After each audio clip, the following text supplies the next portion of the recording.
PLJ 2015 SC 327 supreme court نے یہ قرار دیا کہ والد بچے کی پیدائش کے 40 دن کے اندر ولدیت سے انکار کر سکتا ہے۔ 40 دن گزرنے کے بعد باپ کسی بھی صورت بچے کی پیدائش سے انکار نہیں کر سکتا اور نہ ہی DNA کی درخواست دے سکتا ہے۔ یہ بڑے عجیب و غریب معاملات ہم دیکھتے ہیں، اسپیشلی جب بچے کے خرچے کے لیے اس کی ماں دعویٰ کرتی ہے فیملی کورٹ، گارڈین کورٹ وغیرہ میں، تو اس وقت کہتے ہیں جی یہ تو میرا بچہ ہی نہیں ہے۔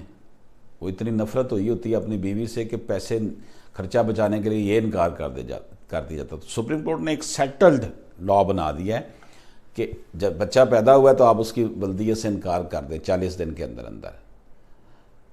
اس کے بعد نہ تو پھر DNA کی اجازت حکومت درخواست وہ دے سکتا ہے اور بچے کی لائبلٹی بھی پھر اس کے اوپر ہوگی۔ اس کو نریٹ کیا گیا ہے 2015 SE 327 میں۔ اجازت دیجیے، اللہ حافظ۔